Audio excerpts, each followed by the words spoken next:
Hello everyone and welcome to another Seb Dissects, and today on popular demand we'll be watching the first position one I think we've done so far, and it's going to be Ame. I'm super happy that it's him, one of the most iconic players if you ask me on carry, like top 5 all time. His Tiny is one of the best in the world, I think. I've played against it and to me it's top 3. This game is the grand finals between Team Tidebound and Team XG. I think the game is going to be really hard for XG, but Ame is gonna pull off some incredible stuff, so let's just check it out and watch it together. Talk a little bit about Tiny. I mean, insurmountable when you play +1, pretty obvious this facet, status and slow resistance from strength. I think it's the way to go, and you go for 3 throw level 1, nothing very crazy here. So what happened here is he was trying to go to block the wave because he sees that Senking is doing it and he wants the lane to be in a good position, but obviously this gyro is too much, so he refrains from doing it and goes for the last denied instead.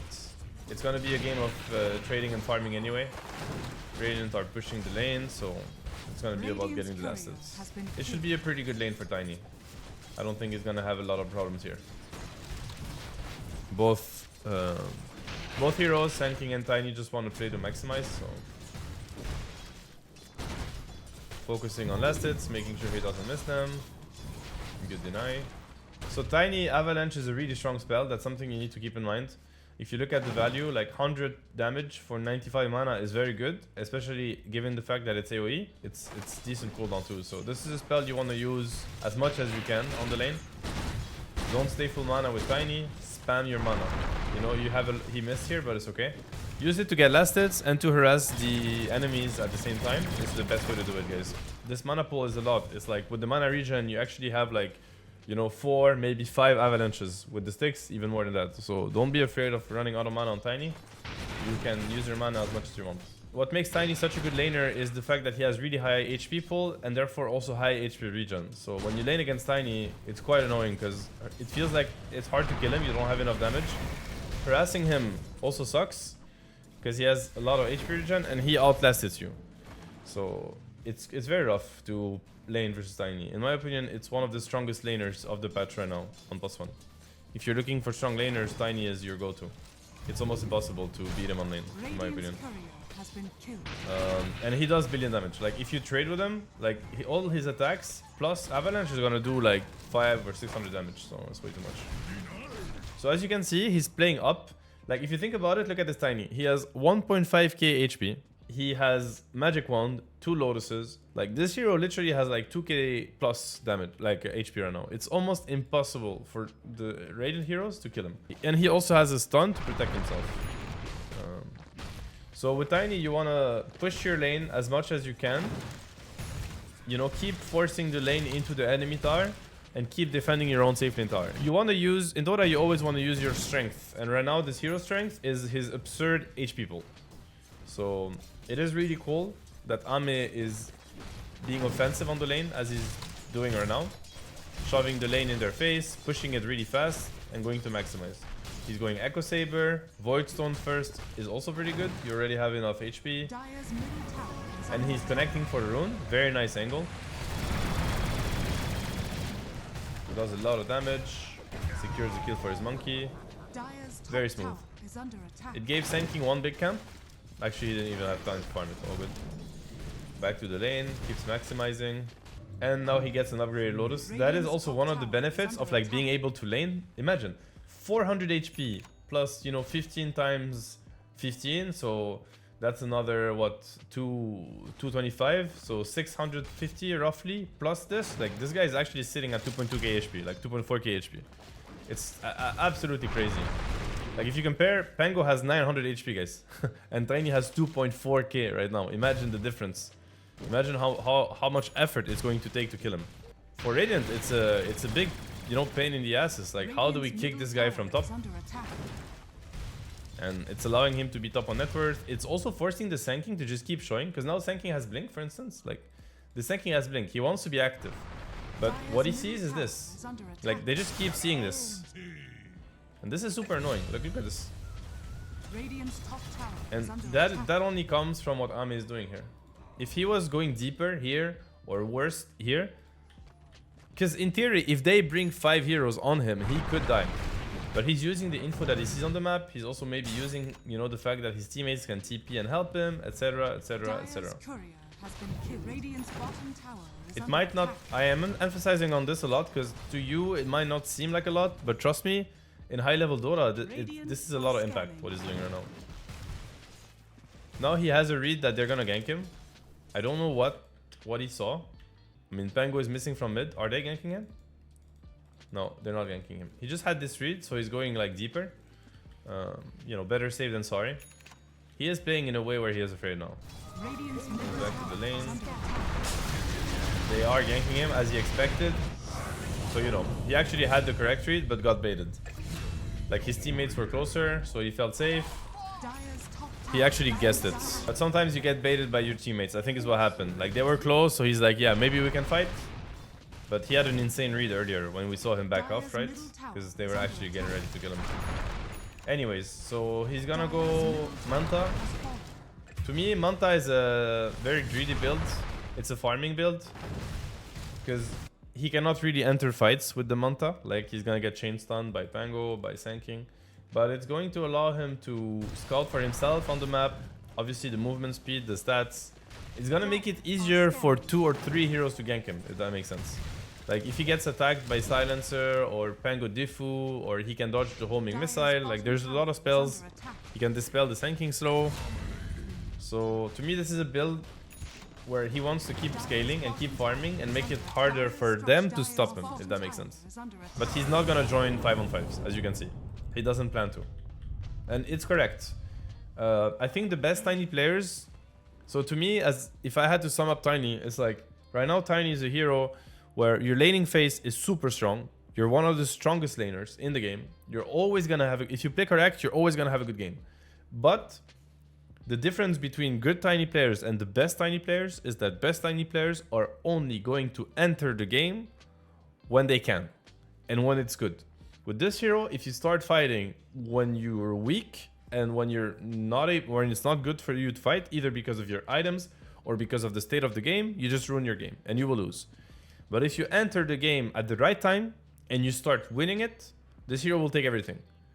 He can take buildings in half a second. He can take Roche. So Tiny, and he can one-shot anyone. Like, this hero is all about understanding the state of the game and when to fight. I don't think that concept applies to most +1s. I think for other +1s it's easier. I think this hero is like much more complex to understand when to fight, basically. But we'll look at it. Also because he has a lot of different items he can buy. Some people buy Shadow Blade, some people buy Manta, some people buy SNY, some BKB, some Blink. There's a lot to think about. So now he's thinking about connecting. He's actually going there. They have Ravage and they have a ulti. Very nice read of him. He might die, but these are pretty important kills that he got. Not the best, honestly. Not the best.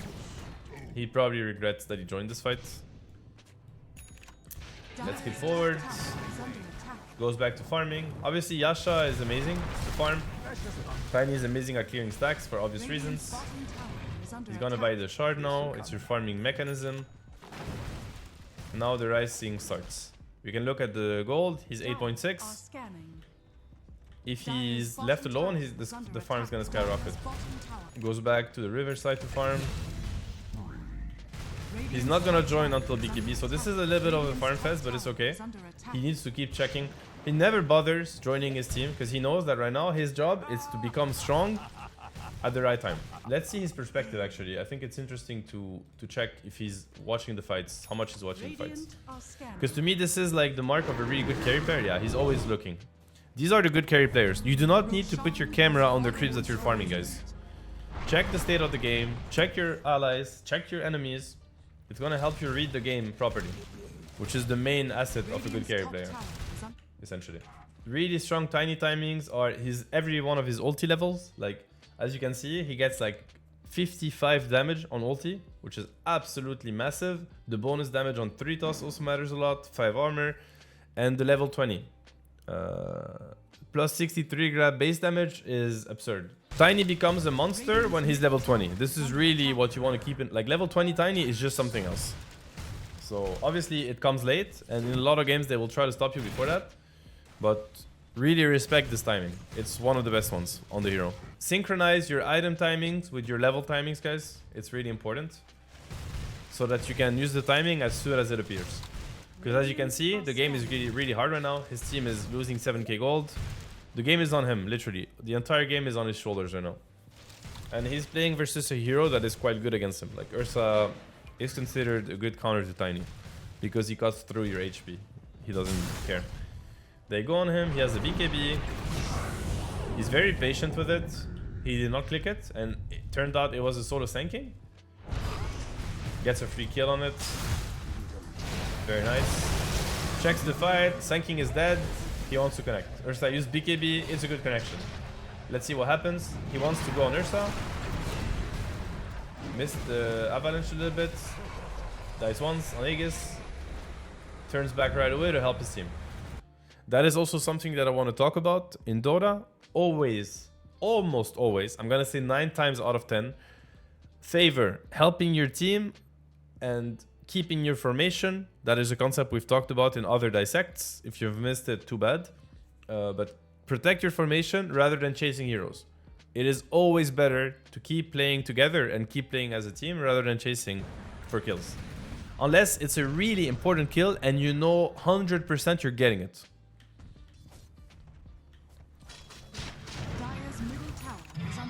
Alright. Now he's gonna get level 18. Looks like he still wants to go for Manta. Look at his damage. Fucking, it's like 450 almost already on Tiny. Every hit is 450. It's massive. Amazing what He bought the blink. I really like. I mean, I think, you know, this guy is one of the best Tinies in the world. Like, he actually knows how much damage he can dish. He also has an AA. So that changes a lot. AA comes with a lot of, you know, extra damage, like plus 25% magic increase. And AA ulti. Honestly, this Tiny, when he blinks, if he chain stuns perfectly, he can one-shot any hero with AA behind him. And he knows that. So now he's pivoting. As I've told you, the Manta was bad for team fighting, and he knows that. So now he's like, well, I needed Manta to split push the map. I ended up not buying it and not having to do it. So now he's not even gonna bother buying it. Now he's gonna go SNY, which is 10 times better than Manta. They have a billion stuns, and they're gonna start on him. So with SNY, he's guaranteed. And with SNY and his passive, like, he is guaranteed to get his BKB off. Which means they cannot burst him, so he will not, you know, die right away, and he will be able to fight. And the next item is Harpoon, also a very good item on Tiny. You have Echo Saber bot. It's gonna make sure that they can't get away from you. Missed the kill here, it's all good. They're trying to go on him. Wow, very nice. Let's read this again. So they just killed the Tide before. His Tide just died. Where did Tide die? Let's watch it. Tide got attacked here. And he died to Ursa Pango. So Ame feels really safe now. This is why he fights so aggressively, even though there are only 2. Missed the gyro kill. He sees the sanking bottom too, so he knows that at best there are like 2 heroes attacking him. Silencer, gyro. Ursa is running, but he's really far. So he's just doing the math, going for the wave. They try to fuck with him. He doesn't panic. Goes on them instead. Gets a freebie. TP's off. Lovely. Now he's almost level 20. Like 19 and a half. So the timing I talked to you about, like the SNY plus 20, absurd timing. It's going to be the time for them to fight, in my opinion.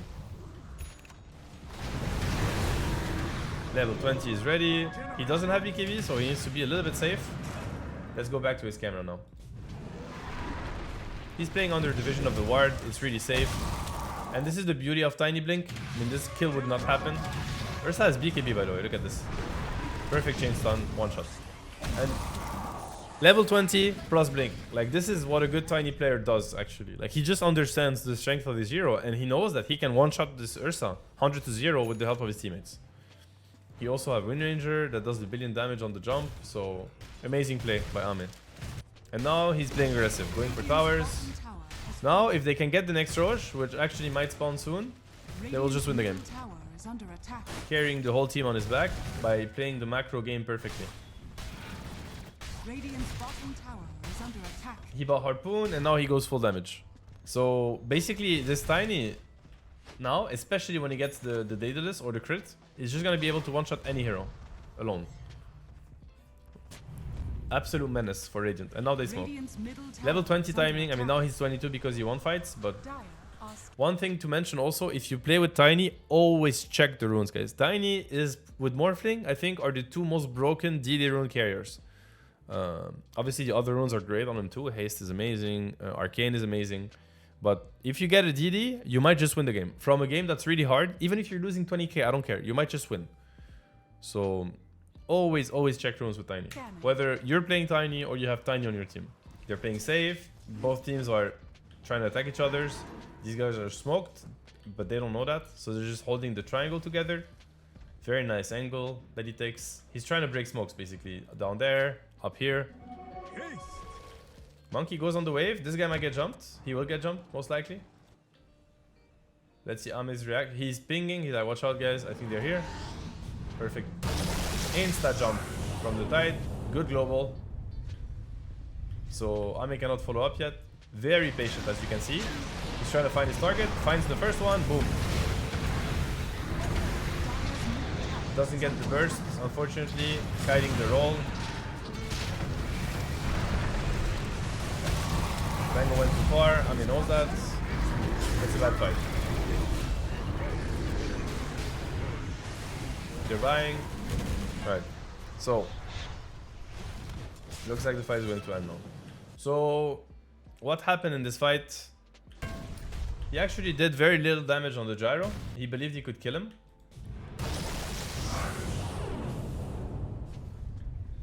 Let's see what happens here.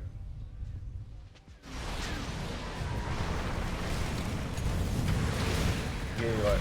The Gale guard.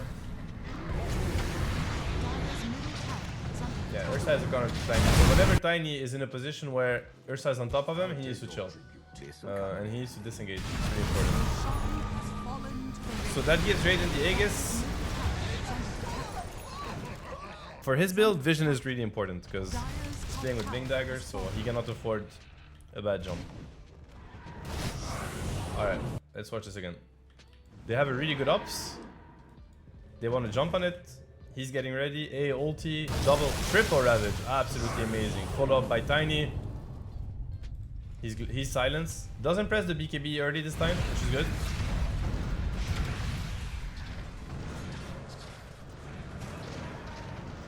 Alright. Honestly, global like completely turned the fight around. And as you know, with the double silence, like the way silencer works now with the reverberating silence, clicking BKB would have not done anything for Ame, so it was good that he held it.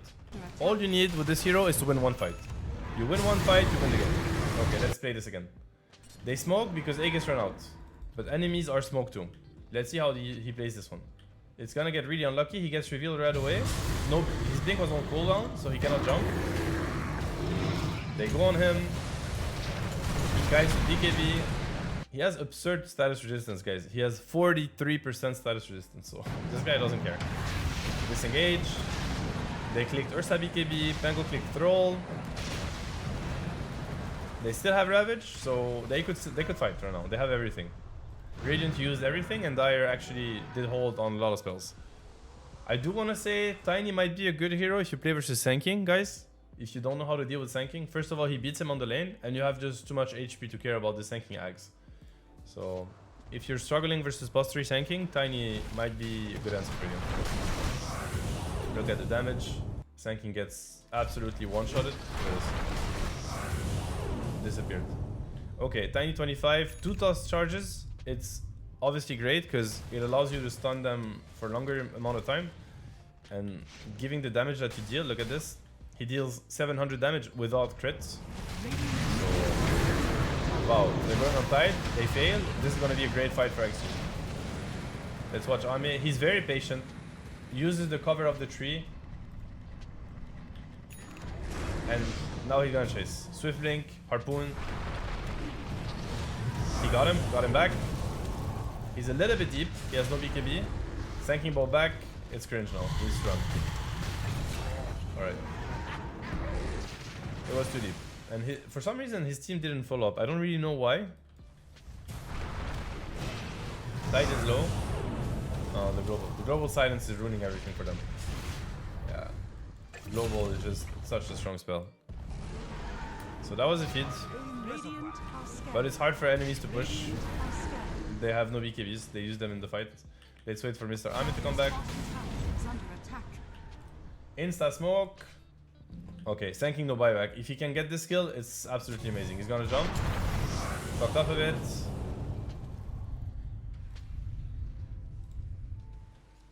Re-engages right away. He knows that he cannot fight during roll anyway. Like, he doesn't want to waste BKB for roll, so he's just being really patient. He's at a stage of the game where he can carry the fight by himself almost. So I like the patience from him. He's gonna re-enter the fight now.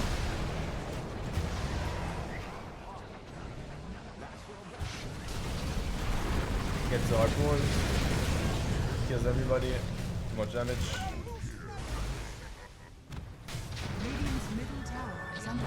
And this build that he has, like this harpoon and swiftling, he still has BKB, and they might not know this. Okay, this time he lives. Another buyback wasted on Radiant. Yes, they have refresher, so it's really annoying to fight into this. The game is now dead even, and he's just literally putting the team on his back.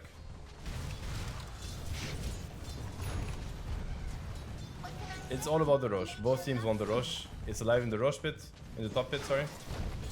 So it's all about how the fight starts. If Dire gets a good start of the fight, they just clean anybody. Radiant's middle tower is under attack. 45% status resistance almost. 57% slow resistance. It's incredibly hard to kite this Tiny. Almost unkiteable. They got the ups. They're going to rush. They saw Ursa bottom. They're going to be late. Like, they will be able to fight it for sure. So there's going to be a big fight coming. They're guessing it. Trying to cancel blinks with AA stuff. Look at his angle. He's taking... Let's talk about this. So he sees this. He understands that they're standing here. He's taking like the best angle possible on them. He's like going around them. He values his jump so much, right? Look at him. Going around. Being patient. Roll is wasted.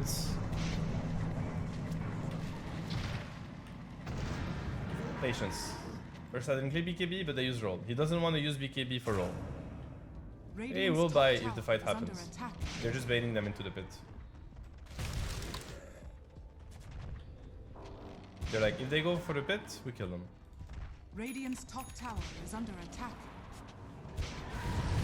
They're going, and that was quick. As soon as they go, they bait them into the pit, they go fight. They hear the roar, he goes in, one global used, they have another. Roll is ready again, it's Octarine. Very patient. Some refreshers were used. Very critical moment right now. Illusion. They might roast here if they want to. As soon as Ursa goes away, he hits it. But they're just baiting them in.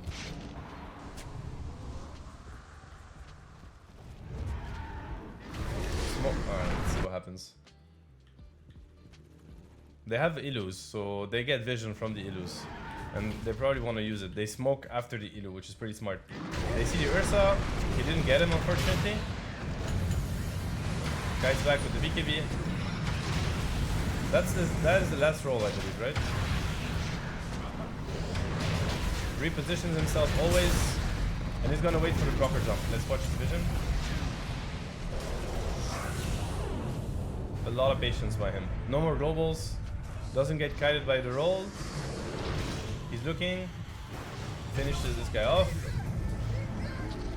Gets the Ursa after the ulti. He's gonna kill him too. Nice ravage. Ursa dead. No buyback. And then he cleans houses. The mana burn is really annoying for him. And now Tiny is so that he's just gonna end the game. Too much damage. Radiant structure. Radiant's fall. Radiant's middle back. Radiant's middle tower. Radiant's middle got no buys. I know it. So, like, the two things to keep, like, take away from this game as carry players and, you know, to learn from Ame is understand when to enter the game as a carry. What are your timings? When your team, you have to understand the enemy team's strength and your own team's strength, as well as your own gameplay and your own timings. So you need to know when to enter the game and do it at the right time. And the second thing is be patient in team fights, especially if you play on blink and if you play on re-engaging.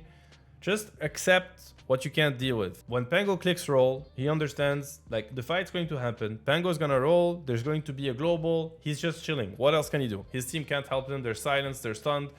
And if he clicks BKB for the Pango roll, he's fighting by himself. Like, his supports are running away from Pango roll, obviously. And his other cores cannot fight either. So he's clicking BKB basically to not die. He wants to click BKB to win the fight, not to try not to lose it, if that makes sense. So instead, when he sees Pango rolling, he's telling his team to disengage, to be patient. And as soon as Pango roll ends, and as his teammates are not silenced anymore, then he goes in. And now he has BKB. And now he's hard to kill. And now he can reach them. And now he wins the fight. So that was what was really good about this game. I mean, they're playing behind the entire game and they end up winning. I mean, look at the... I think KDA sums up the story, right? Like, it's literally only him.